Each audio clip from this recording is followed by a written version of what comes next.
And then Almitra spoke again, and said, "What of marriage, master?" And he answered, saying, "You were born together, and together you shall be forevermore. You shall be together when the white wings of death scatter your days. Aye, you shall be together even in the silent memory of God. But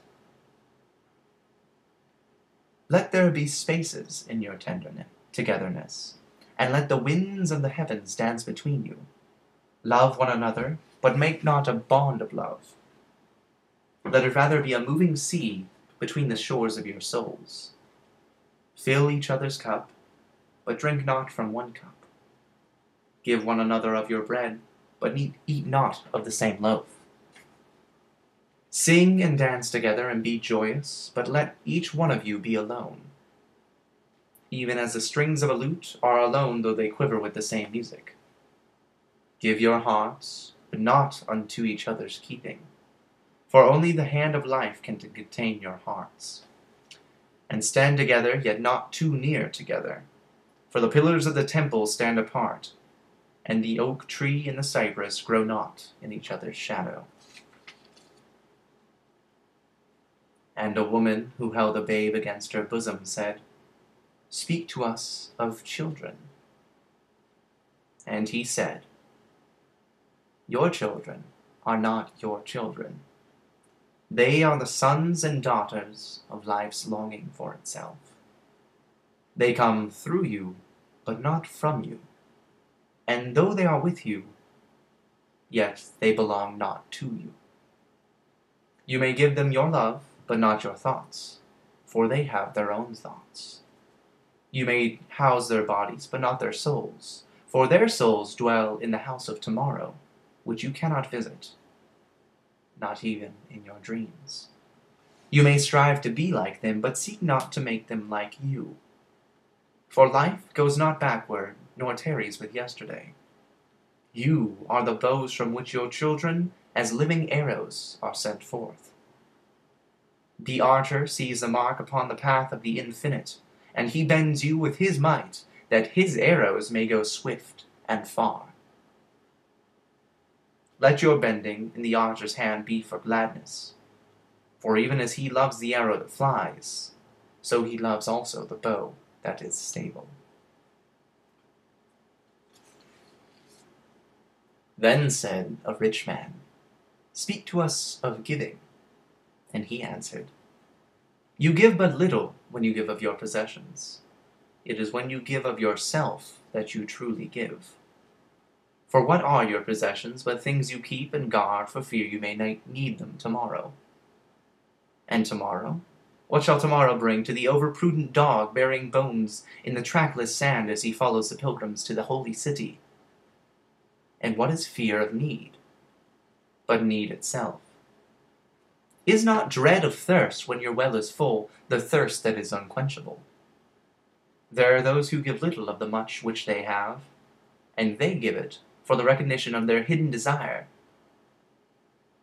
and this makes their gifts unwholesome. And there are those who have little, but give it all.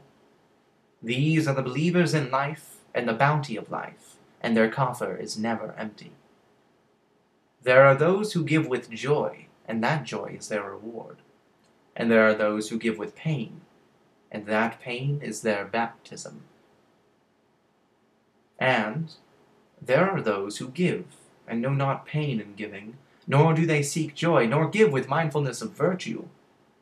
They give as in yonder valley the myrtle breathes its fragrance into space.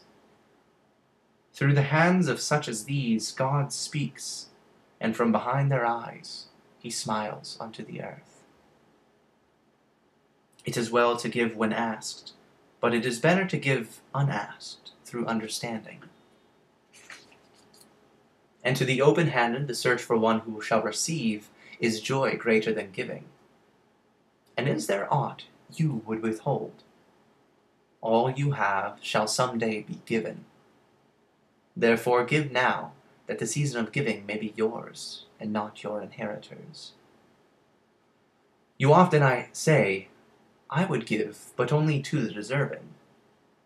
The trees in your orchard say not so, nor the flocks in your pasture. They give that they may live, for to withhold is to perish. Surely he who is worthy to receive his days and his nights is worthy of all else from you. And he who has deserved to drink from the ocean of life deserves to fill his cup from your little stream. And what desert greater shall there be than that which lies in the courage and the confidence, nay, the charity of receiving? And who are you that men should rend their bosom and unveil their pride, that you may see their worthy naked, and their pride unabashed? See first that you yourself deserve to be giver, and an instrument of giving. For in truth, it is life that gives unto life, while you who deem yourself a giver are but witness. And you receivers, and you are all receivers, assume no weight of gratitude, lest you lay a yoke upon yourself and upon him who gives. Rather, rise together with the giver, on his gifts as on his wings. For to be over-mindful of your debt is to doubt his generosity, who has the free-hearted earth for mother, and God for father.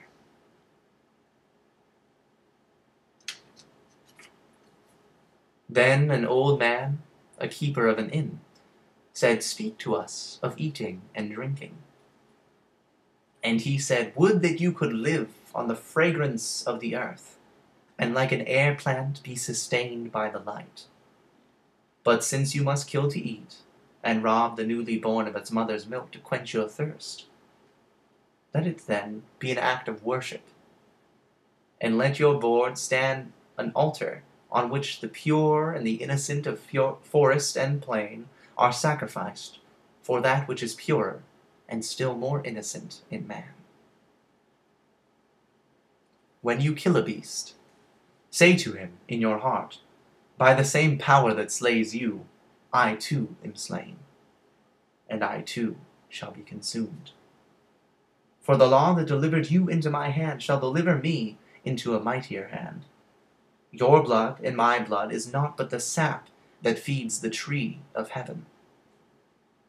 And when you crush an apple with your teeth, say to it in your heart, Your seed shall live in my body, and the buds of your tomorrow shall blossom in my heart, and your fragrance shall be my breath, and together we shall rejoice through all the seasons.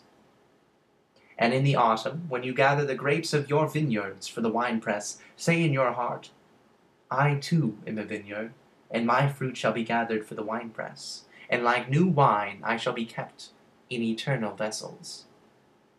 And in winter, when you draw the wine, let there be in your heart a song for each cup, and let there be in the song a remembrance for the autumn days, and for the vineyard, and for the winepress.